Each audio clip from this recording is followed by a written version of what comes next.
The soil of the West is fed by two things: greed and blood. Well, damn, everybody, it's popping in here. Sheriff of Avery Bluff, and my name's Cassidy, Arizona. Slutty lady whistle down. Punches and people flying. All right, thanks for making time for me, Sheriff. I definitely do the double saloon door push. I'll go now. I don't know, you ain't my problem. Welcome to Dice and Daydreams. We are a collaborative group of storytellers with rotating GMs. And today we're playing the Savage Worlds Deadlands extension with our lovely host, Ethan, from Thousand Faces and Go Buff Yourself. Hello, everyone. So excited to tell this story with all of you. It's, if you couldn't tell, a Western story. What gave us away? The multiple cowboy hats, is that?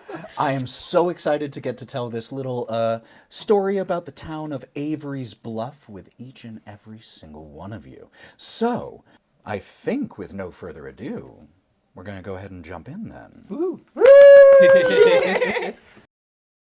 The soil of the West is fed by two things: greed and blood. And the former often leads to the latter. Avery's Bluff was born from the first of these two things. Originally established after gold was found in the nearby hills, the small town's population exploded after the discovery of ghost rock nearby, a powerful and extremely combustible power source. A single pound of the stuff can burn for a week. With this discovery came all the trappings that surround endeavors spurred by avarice.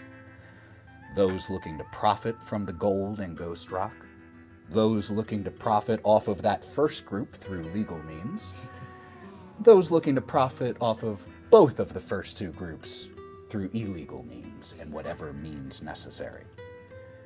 Which of those categories our four main characters fall into, if any, remains to be seen. So let's find out. The Rusty Lantern is one of the vital arteries of Avery's Bluff. It supplies some of the most important resources in the West: alcohol and entertainment. The saloon is currently packed, as is the entirety of Avery's Bluff for the most part. And it is here, in the Western equivalent of a tavern, that we start our story, because you gotta. So in the Rusty Lantern Saloon, lots of people come here to drink, to share their stories, talk about the latest finds in the mines, to work, to steal. But our camera cuts over to the first of our main characters. Lua, where do we find your character in this saloon, currently with the music going, shouting, laughing, card games all over, bartenders taking orders, pouring drinks, slinging whiskey? Where do we find you? Well, that's me, I'm Lua. Today I am Charlotte, and Charlotte's kind of just like got her back like pressed up to the bar. And she's just kind of looking over at the chaos and just takes a shot and throws it back. And it's just kind of investigating and like looking around for either something that she can take without someone noticing, Ooh. or just like spectating any gossip, because she's kind of like a, what would I say, like the equivalent of like a slutty lady whistle down. So she's just gathering whatever information On board! she can get. I've never heard those words put in that order, but I'm here for it. So, you mentioned one or two possible things that your character might be trying to do right Yes. now. Either trying to listen in for rumors and whispers, or trying to spot something that you could pocket. Which of those two is your highest priority right now? I think I'm gonna try and take something though. That's Okay, fun. first thing that we need from you then, we're gonna do our first roll of the game! So I need a notice check from you. So this is one of your skills. Okay. So the way that skill rolls work, just as a reminder, you're going to roll your relevant die and your wild die, which is a d6. So roll both of those together. I don't have my glasses, my bad. Okay, a 3 and a 2. 2 on my A d6. 3 and a 2. So I'm going to give you an option here, because the target number in Savage Worlds for success for most things is a 4. Okay. So as it stands, You don't spot anything. Okay. But you could, if you want, spend a Benny to re-roll that and try again. I think I'm gonna use a Benny. Why not? Just to see how Benny. There we go. So spend a Benny and just re-roll it. So Okay. mark 1 Benny off. And Ethan, if you don't mind reminding me, the wild die, what's the implication of that one? So the wild die, it's a d6 for everyone. Basically, that is to represent the fact that you all, as the main characters, are just a little better Okay. than average. So you get an extra die just to help you along. That regular people who are called extras in Savage Worlds don't get that die.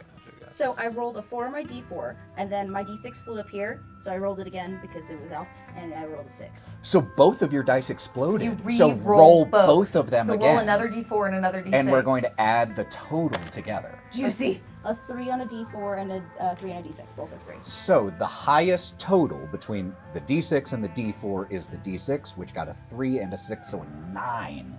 So that is a success with a raise. So not only did you get what you were looking for, you got it a little bit better. You, Charlotte, this is your playground, the Rusty Land. You know these regulars. You know how to keep your eye open for when they've had just enough whiskey that they might not notice you walking by, touching them on the shoulder, and lifting up something. So you spot cash. You spot someone whose watch is a little loose on their, or whose pocket watch is dangling a little loose. You could probably pocket. Is there a particular type of thing you're looking to steal? Just the money. We're going right for the money. We don't want to try and flip right nothing. for the money. Right for the Okay. money. So there are several card tables where people are gambling and playing here right now.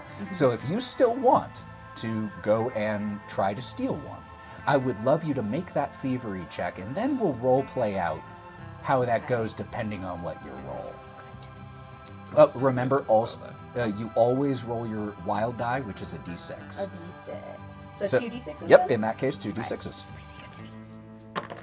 3s on both. 3s. So, I'm going to ask you the same question right now because that is going to be a failure typically. I can't do them. I can't do it again. Okay. So, in that case, I'm actually going to ask you a question and then we're going to cut to someone else. How do you approach this table? What are you doing in your attempt to steal these things? So, Charlotte is attractive. I would say also very attractive, like +2 very attractive, and so pretty and so cool. So I think she'll kind of just like mosey over to the guys and just kind of put her arms on them and be like flirtatious and try to like just slip through the back and take the money. Like the one who is a regular, you know. Yeah. She's like, "Hi, hey there, gentlemen. Charlotte, how you doing? Oh, how's it going, honey? I'm just popping by and it's just doing a little like razzle dazzle. Well, you know my night's always better whenever you pop by. Razzle dazzle. So as this is happening, and as we see like Charlotte's hand just like creeping along the table, as one arm over this poor sot's shoulder, keeping all of his attention on her, the other hand just wandering over to the pot of money right in front of him. Could we meet the next person who walks through the saloon doors right at that moment? Yes. Well, normally I'm Anna Margaret. What you see walking into the saloon is Sheriff of Avery Bluff, and my name's Cassidy, Arizona. Cassidy is a little bit no-nonsense. I'm not smiling. Most people in the saloon seem pretty happy, but that's not really my vibe. I think Charlotte's stunning, but I also know your tricks. And so I will immediately walk over to you, Charlotte. And I've got kind of clearly this like corset that is heavily padded. And while I'm still trying to look put together, it's very clear with my 2 guns prominently displayed on my hips that I'm trying to keep everyone in line. Yeah, Sheriff, don't mess around. No, sir. And so we have this moment where we see Sheriff Cassidy, Arizona, push open the doors to the saloon. And fortunately for you, Charlotte, the way you were facing was kind of towards the doors. And so you see as the sheriff walks in, right as your sneaky little sticky fingers are getting ready to pluck away some coins off the table. Do you still try to go for it? No, she'll see the sheriff and she'll just be like, she's like, I knew it, damn it, I knew it, I was cursed. And then she's just gonna like put her hands back and like scurry away. So, Sheriff, you walk in, and as you would expect or hope, you walk in, and suddenly all of those little lawless behaviors, people kind of tuck their hats down a little bit. A few do give, Sheriff, as you walk in, and you immediately clock what Charlotte was doing, and you see her clocking you, and see as she backtracks on what she was about to do. Thank you, ma'am. Sheriff, and just kind of scurry over to another area. Where do you settle in the saloon? Do you take a table? Do Oh, you I head don't up to the settle. bar? Oh, okay. Before you rest, you have to make sure that everything's going as it should. I take a lap of the saloon, just check in. There's the regulars here, but are there any new faces that I notice? New faces. Well, here in Avery's Bluff, pretty constantly, there is a shifting demographic, those who have given up on being able to find anything leaving town, striking out for an area a little less saturated, but new people quickly coming to take their place. So yeah, easily a dozen faces in here that you haven't seen before, but also 3 or 4 dozen that you see every day. If possible, I'd love to buy a drink from the bar and then find a quiet corner where I can see the entire room. Absolutely. And You walk up to the myself. bar, and your drink of choice is already being poured for you. What is it? Whiskey, tequila, beer? What do you go I for? like a hot tea with a little bit of whiskey. All right, yeah. Hot dotty. Yeah, absolutely. And just like in a mug pushed across to you, there you are, Sheriff. Thank you. I'll pay and then find a quiet corner. You kind of settle up, get ready, and just start watching and waiting. I'll what, nod to Charlotte as I walk. what I would love from the two of you, really quick rollies, just to see who comes in here next. Lovely. Which type?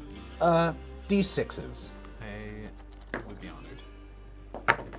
It's a 3 for me. It's just a 3 as well. Roll it again! Okay. They're like slamming through the saloon doors together. I am a fool. Alrighty then. Look quick on my feet. Well then, both of you come in no pretty idea. close to each other, but the first to push through the doors here of this, so the third member of our group.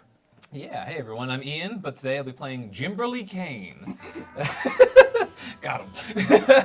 Jimberly is Coffee up the nose. Jimberly's a mid-50s-ish, maybe late 40s. Either way, he looks older than his years due to his profession, which is as a prospector. He sort of gives off the sort of not so dangerous, elderly, unassuming look where you're like, he's just gonna click-clack on his rocks and have a good day to him, for sure. Which, you know, that may or may not be the actual reality of things, but that's the energy he gives off, for sure. And what, at this exact moment, brings you to the Rusty Lantern? What are you coming here for? You know, there's a couple things. I think one, obviously, a stiff trick at the end of the day is a good thing. Absolutely. But he's heard a little rumor go through town, and what he's perceived is maybe a little bit inaccurate, but Jimberly is convinced that ghost rock, which is our mineral of choice in this town, speaks to him. He's very convinced that there is a spiritual nature to it, and so he's constantly talking about the whispering in the caves. And another prospector said if he's interested in whispering caves, he should go talk to our young friend Charlotte over here. So he's coming into the saloon just to have a little conversation. Okay, so I worked so hard. Your legacy. so you walk in, and the saloon is pretty full. Yeah. But the lovely Charlotte is easily spotted here amongst the dirt and grime of a Yeah. lot of the miners and cowpokes. I definitely do the double saloon door push. And How I go, could you not? Well, damn, everybody, it's popping in here. Let's go. And you get a few people, you get 2 very extreme reactions from people of like, some of them were like, shut up, Jimberly, and others are like, hey, Jimberly, did you find any of that whispering out there? Oh, the rocks have been speaking to me today, boys. Hey, come pour me one of them. And then walk over to the bar. As you set the bar, well, if you're hearing rock speak to you, you might have already had too much of this, but a little bit more won't hurt you. Yeah, I definitely grab it up and go, sober as the stones themselves, my man, and I flick him a coin. Catches it in the air. And as you shoot that first shot back, the final member of our quartet walks through the door. I'm Lauren. I'm playing Everby Anderson. And Everby is a rough and tumble girl. She grew up here, and she comes and goes as she pleases. So she's back in town. She saw the sheriff's horse outside. So she tinkered with them reins, giving a little gift. I like to butter those poems. So she rolls in. She's got a little side braid going. Her hat's angled slightly to the side, and she has a little swig of whiskey in a bottle, and she downs it when she comes through the door and immediately puts it next to the front door. Man, it's good to be home. And again, you get a mixture of different reactions when you step in because you are fairly well known in town. And the individuals who try to keep on the right side of the law try to ignore you a little bit and just let you greet pass. him by name.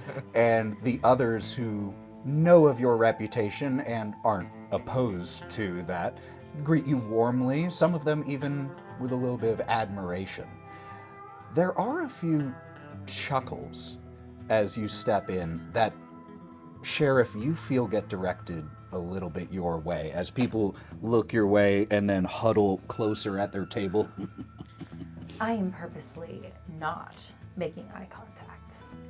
And I'm purposely trying to avoid that outcome. So I'm gonna saunter in, I'm gonna take a good look at the bar, smile at some friends, go grab myself a glass of whiskey. You get it free Oh, as you slide in, and the bartender gives you a very meaningful nod as he slides it across from you. Part of, paying for your protection style thing. y'all are too good to me. And then she just sprawls herself across the bar, and she just ever so gently nods her hat right at the sheriff.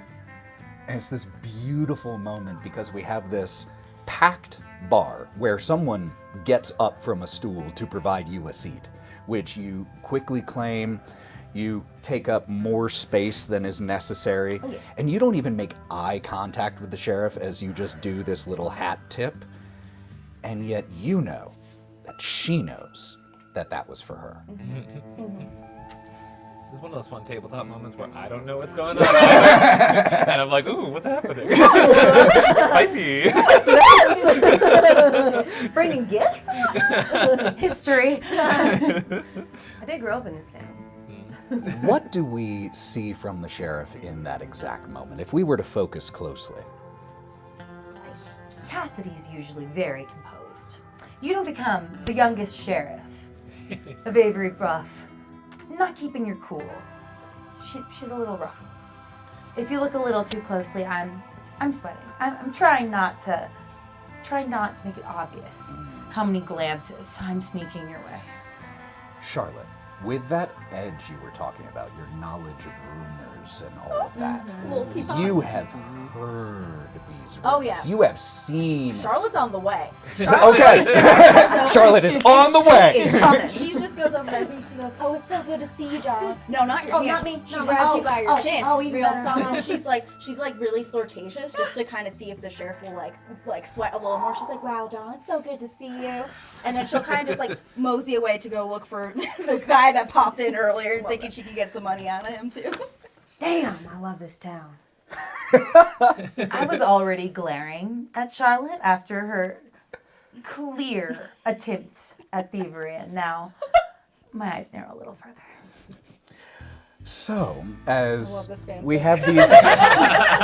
have these two pairings in their own ways, could all of you make me notice checks? I am going to say a -2 for you because you're distracted by Charlotte, and I am going to say you would have a +2 for being the sheriff. You have a -2 from the distraction of Everby, so just a Straight straight roll roll. here, yeah. I have an explosion. Okay. Exciting. Yeah, remember, exploding dice are a thing in Savage World, so if you ever roll the maximum amount on... Oh! I got a 6 and a 5.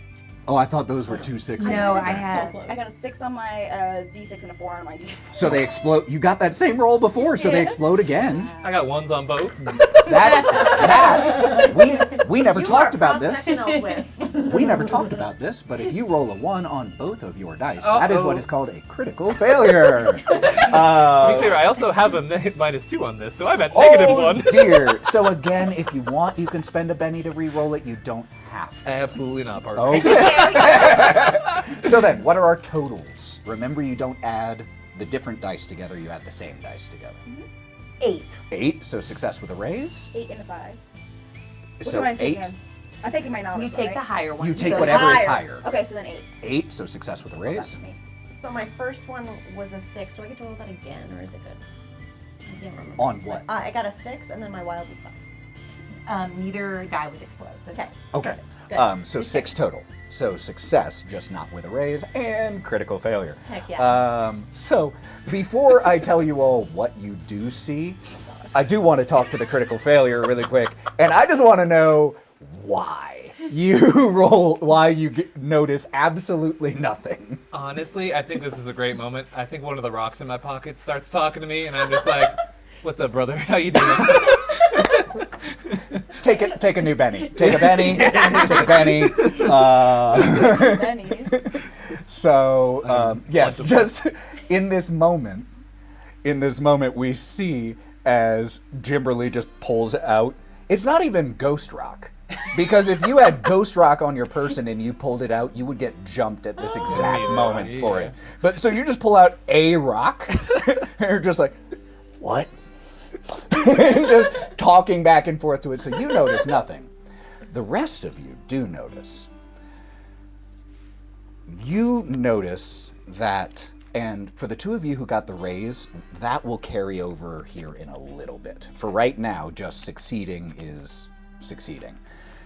All three of you notice, like I said, numerous card games and tables here going on. Lots of people from all different professions here in the saloon right now. But you see an old, shabby-looking man in miner's attire who tries to keep himself small, pushes through the crowd, makes his way up next to one of the card tables where there is a very active game going on, and just reaches a hand onto the table No, sir. and goes towards a gold pocket watch that has been set on the table and gets his hand on it. Absolutely not in my town. I feel like I would clock this immediately. With a raise, absolutely. And before I even move, I'm going to call out. I assume I know somebody at the card table. Oh, yeah. I would say, actually, you're the sheriff. I would say that you recognize this old man, at least his first name, Ebenezer.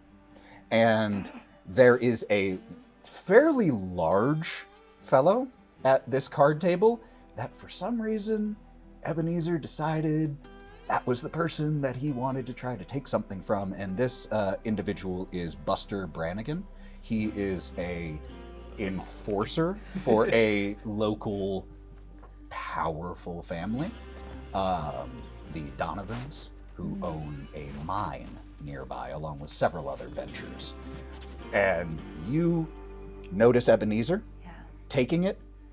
You also notice Buster Brannigan notice it. Ebenezer, sir. I'd put that back before I need to walk over there. And you shout this in order to be heard. Yeah. And the saloon goes a little quiet. Oh. And Ebenezer just stops and looks your way, hand still on it, and there is just the scraping sound of wood as Buster Brannigan stands up from where he was seated. Buster, darling, let me handle this first. And he just exhales and stares at the scrawny little man who gets even smaller, withering under his gaze. I'm confident this will turn to a fight unless Ebenezer listens to me. So after I say my words, I'd like to pause to see his reaction, and if he doesn't move, I'll approach. So Ebenezer, having been noticed, called out, the person he was stealing from standing and temporarily pausing at your instruction, there's this moment where everything is still. And then he tries to dash. He takes the thing and tries to Absolutely not. barrel towards the door as fast as he can. And I'm going to make a quick roll. Oh, actually, not bad. Ebenezer got a 10. Pretty good. Yeah, not bad for an old man. There are a few people who reach out to try to stop. Hey, stop it! And he just jumps over them, scrabbles to the side, and he almost makes it to the door as you stand up and start heading that way. And he is stopped by a large hand grabbing him on the back of his collar as Buster Brannigan has stopped him and is looking at you less for instruction. More for permission. And more for permission, where it's more like the look of, I won't get in trouble, right? Is Ebenezer a repeat offender? Most people here have offended in some capacity. He has never done anything to, he's not killed anyone or anything. No, Buster, I don't want any permanent injuries. But I might step outside for a second. Sheriff, you are an absolute peach. And as you say that, And I'll step outside. and you just step outside, the rest of you witness, you hear. And so we see from your perspective, as you step outside, we hear the crowd inside suddenly start to roar with approval and appreciation. The three of you inside see as Buster picks Ebenezer up and as almost literally as I can describe, turns him over and starts shaking him out, essentially. And there are gold and silver trinkets that cling, cling, cling, cling, and go falling and scattering around the floor. And in that exact moment, Ebenezer gets launched outside through the saloon doors with just a from Buster, and chaos near where Buster was shaken out erupts as people see an opportunity of all this open gold and silver. The three of you inside in this moment, I'm going to give priority to you. As chaos erupts in here with, these aren't pieces of gold and silver. They are trinkets that are made of them, from rings, pocket watches, bracelets, necklaces, all of that. Pins. As they go scattering and a few people start jumping towards it just for the opportunity of money. What do the three of you do in that moment? You don't have to do anything, but what would you do? Jimberly loves a fight. and so I don't even think I'm going for the money. I'm just going to grab a near beer bottle and be like, oh, damn! And then just blast it on the back of the head. Chaos hadn't even erupted on this side of the saloon. It was opposite side of where you are, and there was just a guy who was sitting there watching it all happen, slack-jawed, and then suddenly, oh, damn! And it just breaks across the back of his head, and now chaos erupts everywhere. What about the other two? Doing anything? I'm just going to just take a nice little belly laugh and finish my drink, and I'm gonna take the opportunity of distraction to slip outside. Okay, you just finish your drink, and in a very smooth way, if we could slow down the camera where there are punches and people flying, chairs getting lifted and broken as you are just, excuse me, and just weaving your way through. Very experienced. Just like that. The fight knocks off your hat. Yeah, and you just go duck down, pick it back up, avoiding another hit, and just make your way It's my outside. good hat. Charlotte? I think Charlotte's just gonna be like, oh, it's another day. And then just kind of pick up her little skirt and mosey over to where the stairs are just to spectate to see if maybe something gets knocked out of the way that maybe she could pick up, or any other information about what's happening with this guy. But she's still staying in this lane. And you going up the stairs, because this is not the first fight that has broken out here, the proper safety protocol for yourself as you head up the stairs, and both bartenders who were working back here, husband and wife, simultaneously as the fight has broken out, duck down behind the bar and come up with shotguns and aren't doing anything, but if anyone tried to jump across the bar, they're going to protect their alcohol. And as that has all been going on, Sheriff, you hear the chaos erupt behind you. You also see coming, like, running down the street, as this noise is pretty loud, your deputy, Deputy Arabella, who is just, like, holding on to her gun belt as she is running down the street. Sheriff, what's happening? Arabella, if it's not one thing, it's another. I say, we'll give him 5 minutes, and we'll shut it 5 down. minutes? They can do a lot of damage in 5 minutes, Sheriff. You sure? 2. 2 minutes, all right. 1, 2, 3, and there's just a crash from inside, and All right, she just let's looks go. at you. All right, let's go. Let's go. As you head inside. Before I head inside, I'd like to, I'm a safe patch where it won't hurt anyone. I will take out my gun, fire 1 shot, so everyone inside knows I'm walking back in. Perfect. So, like, you walk up towards the door, and you know how close you have to be to shoot for someone in a bar fight to actually be aware of it. So you basically walk up to the saloon door, and just, like, right behind you on the steps, boom, shoot down into it. And it doesn't stop everything immediately, but it stops it enough that your deputy then walks in, and she's not quite as controlled and experienced as you, so she thinks she's following your lead. When you do this and it starts to settle things down, she walks inside, bang, bang, bang, and just, like, fires off 2 shots. Oh man, I'd grab her. Absolutely not, darling. Absolutely not. Why don't you stand outside? Why don't you stand outside? Sorry, Sheriff. Puts it away and steps out, but the fight inside does stop as there is just the clinking and, like, dusty sound of debris from the ceiling falling onto the I'll table help. nearby, and I'll send someone to help you fix it. She's new on the job, y'all. We gotta we gotta give her some grace and some lessons. I'm counting on you folk. All right, settle down. Hello, friends and companions. Hope you are loving this episode. If you need something else to listen to while you're waiting for the next episode of Dice and Daydreams, I am the Forever DM over on Go Buff Yourself. And Anna Margaret is one of the players in one of the campaigns. You can listen to this podcast anywhere you listen to podcasts, so please check it out, and I will see you there. Now, let's get back to the show. We gotta give her some grace and some lessons. I'm counting on you folk.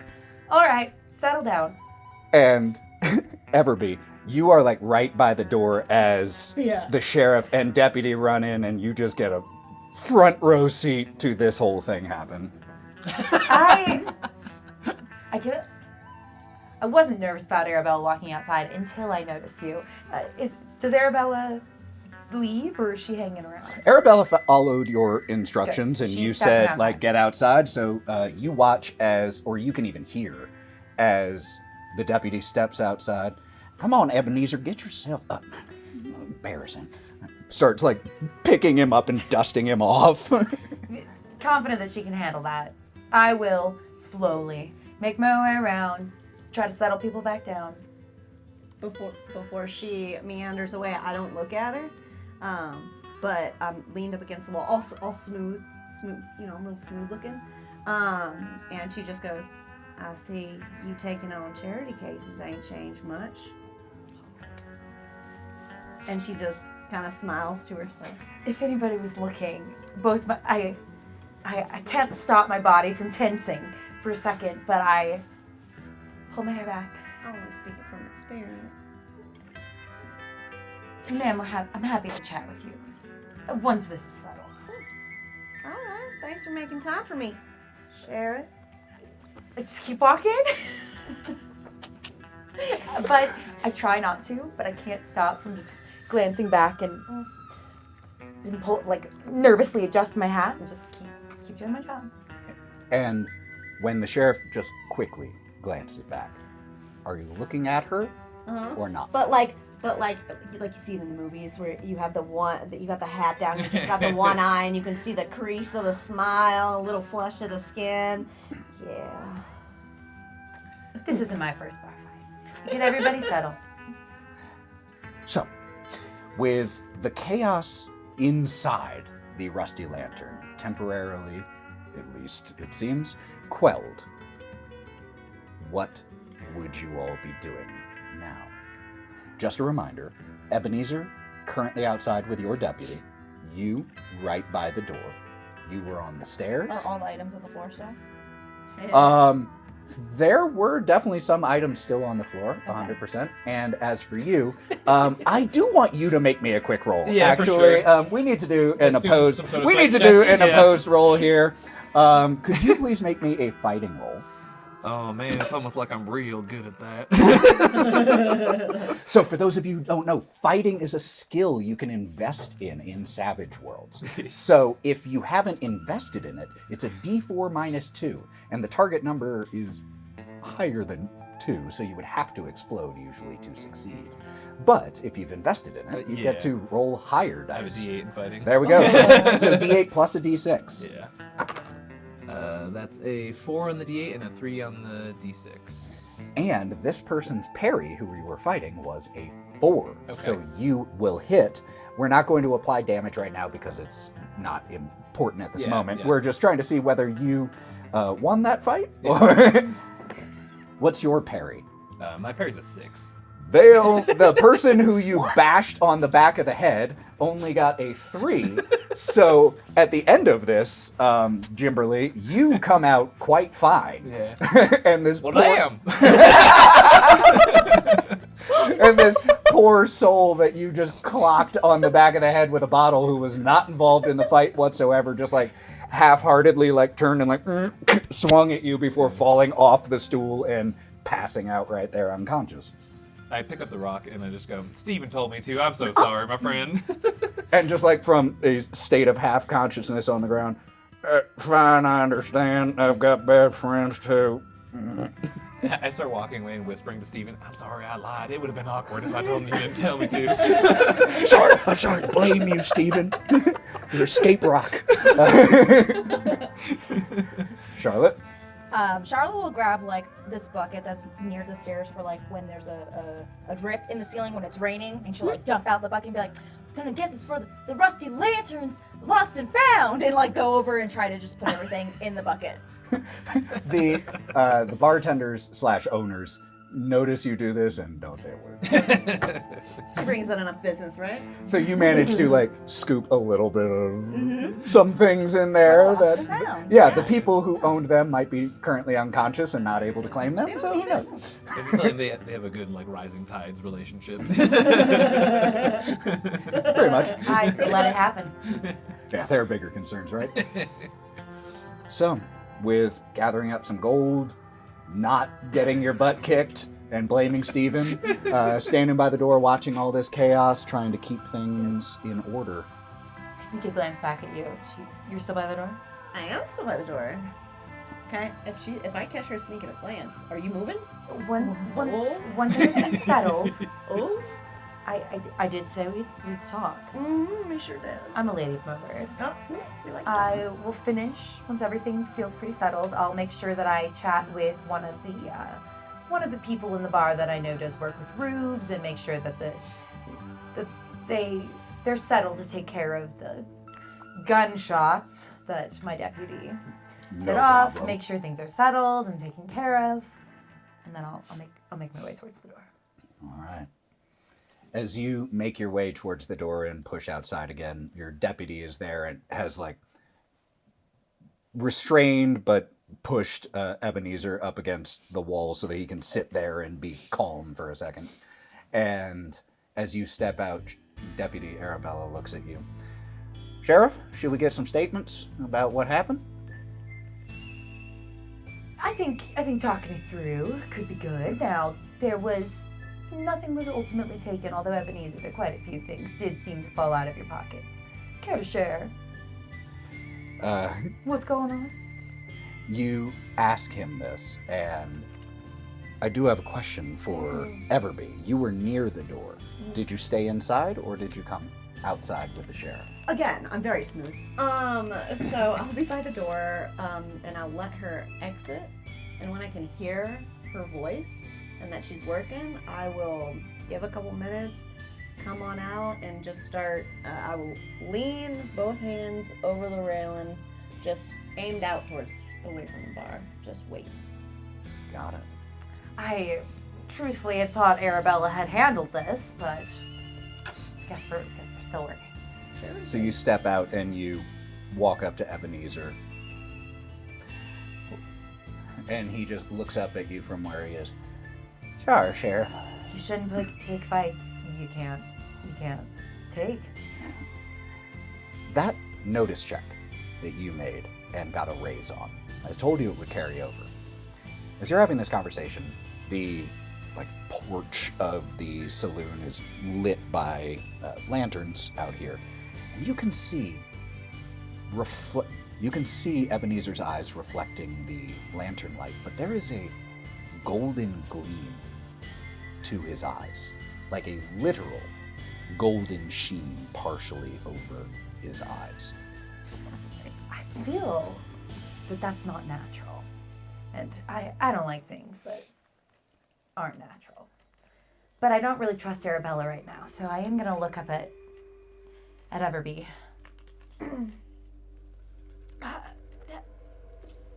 In your travels, have you encountered somebody's eyes glowing gold? And she's gonna stand up straight and kind of walk over, and then hunch down in front of this guy. Look at his eyes. Mighty wild, but I've seen this before once or twice. In my dreams, this ain't normal. I know.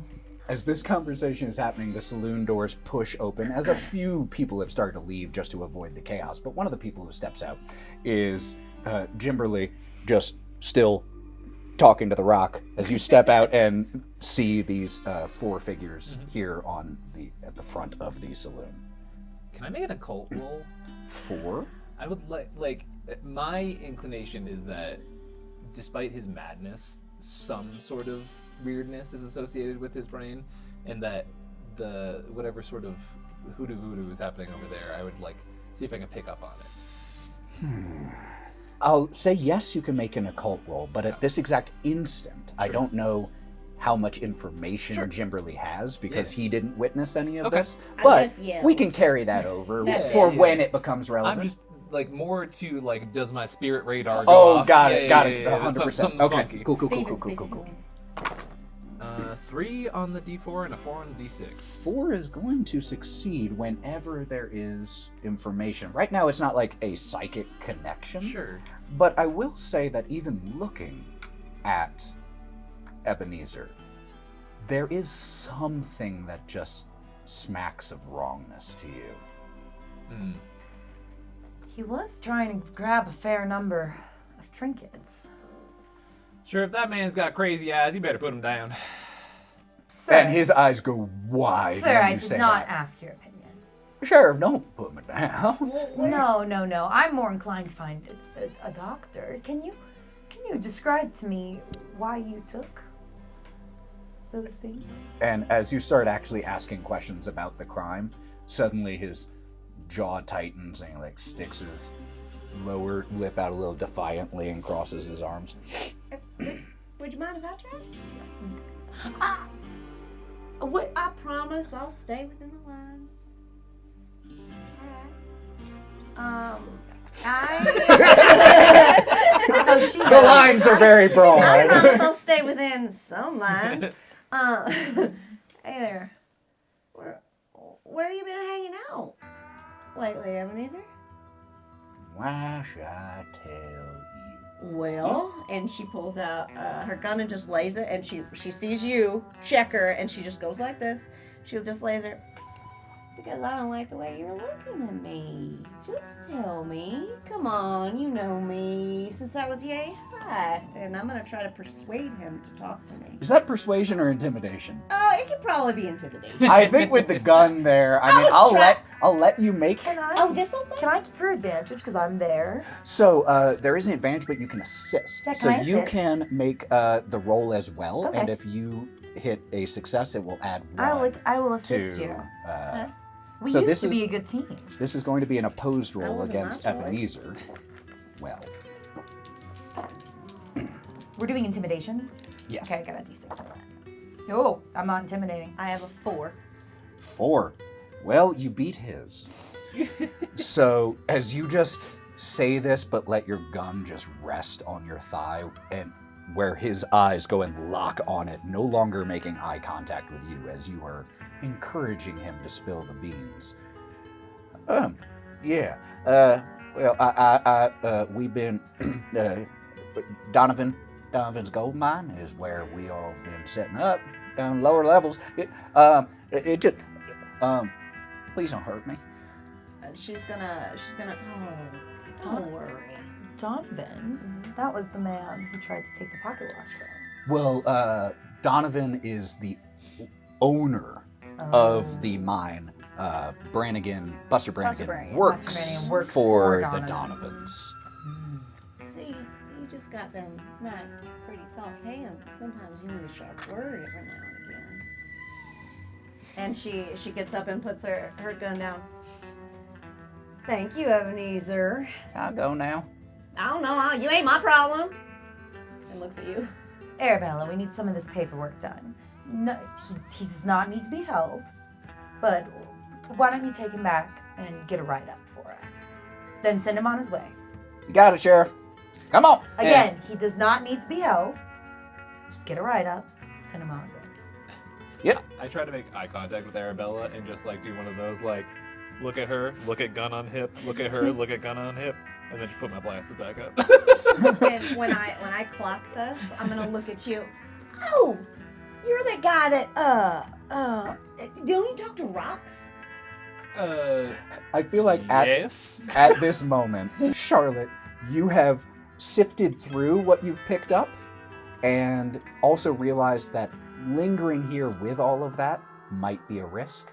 You should probably get it home or somewhere safe or turned into cash. So we see Charlotte like walk out with like a bag. She's been listening at the door the whole time, and she was like, all right, I'm gonna make my move like the sheriff, please. And she's like got it kind of all in her pockets and holding the bucket. Mm-hmm. Going to walk So out. just walking out with the bucket. Darling. Doesn't hear her. Just keeps it moving. Too many things to worry about to deal with that. I think I'm gonna pivot and be like, wait, I need to talk to you about your cave. Wait, I need to talk to you about the mines. Well, come on, Dan. And she opens up her arms like this and tries to take the two of them. And you hear as Arabella starts escorting Ebenezer back towards the sheriff's office, and you can just hear him, "It wasn't my fault, I swear," and just gets pushed. It wasn't his fault. That's what you hear him say. I think we should definitely ask that. He's been here longer than we have, and he knows what mines are, so maybe he's seen some stuff. You know? Ebenezer has been here like as long as you've been. Hold on. What do you mean it wasn't your fault? And the deputy stops and like turns him around to face you. What? What do you mean it wasn't your fault? I don't want to punish you for something that you had no intent to do. Are you telling me something's causing you to? Would that make it so you don't punish me as much if there were? Depends. Yes. Do I believe him? Yeah. No. Not at all. I don't believe him. Continue, Arabella. And he just turns him back around, pushes him, stumbles a little bit. I don't want to say you're right, but I do think we should probably investigate the mines. Yeah, it's obviously a problem. I mean, you saw. And don't we have a prospect? We got the rock guy in town, and he likes mines, and he's kind of kooky. As you just keep hearing, "You're whispering, man!" You really think? I don't often think. You know that. So I think Arabella, forgot my name. I think Charlotte would hear this and come over, and something about her, she is an aristocrat. So she kind of knows the ins and outs of all the wealthy families. And she'll be like, if I do you a favor, maybe you could do one for me. And like pops over. And then whatever information she might have about the mines, or like what she's gathered from hearing people, what would she know that she can relay to the sheriff in order to Awesome. like get on the sheriff's good side? I would say you both have some similar information. You having access to rumors might have a little bit more. You both know the mine is owned by the Donovan family, specifically Andrew Donovan. He does live here in town. Does he go to the saloon at all? Almost everyone eventually visit? does.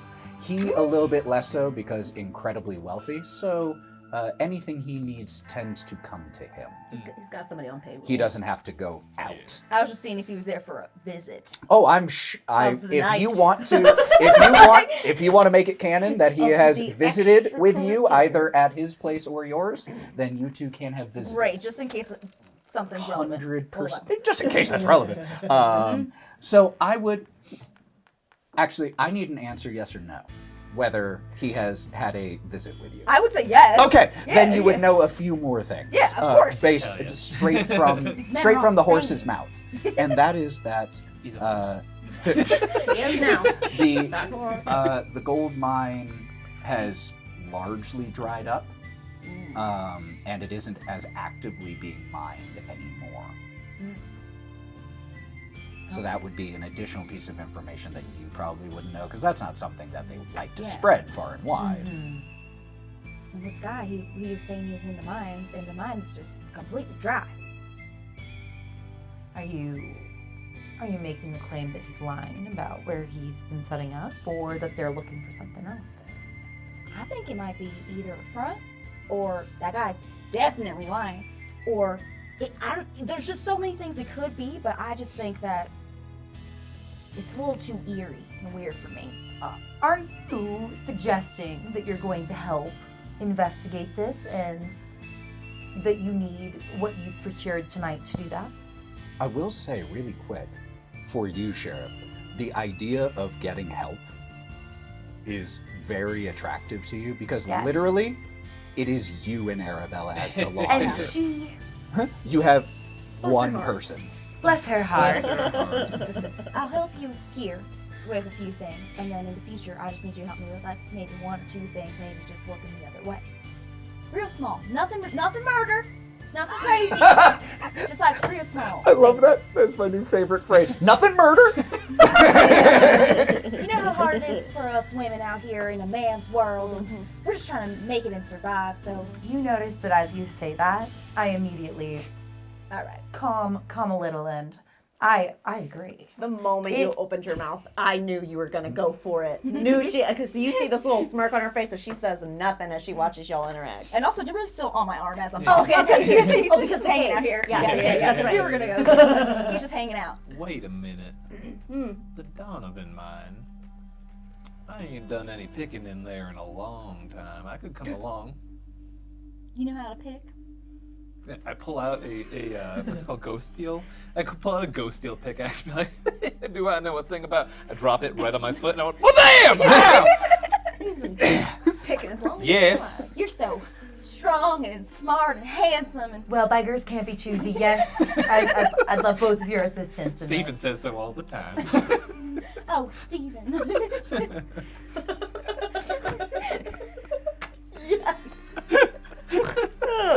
Cassidy pulls her hair back, Playing into straightens her its hat. I did like that I took minor delusion, and it's full major for sure. But get it? Minor delusion? No. Because he's a minor. Anyways. So what's our course of action here? So, I'm going to let you all know, especially because of you being the sheriff. There are two options that come to mind when it comes to the Donovan mine. And that is, because these are the only two options, you can get permission, or you can go without permission.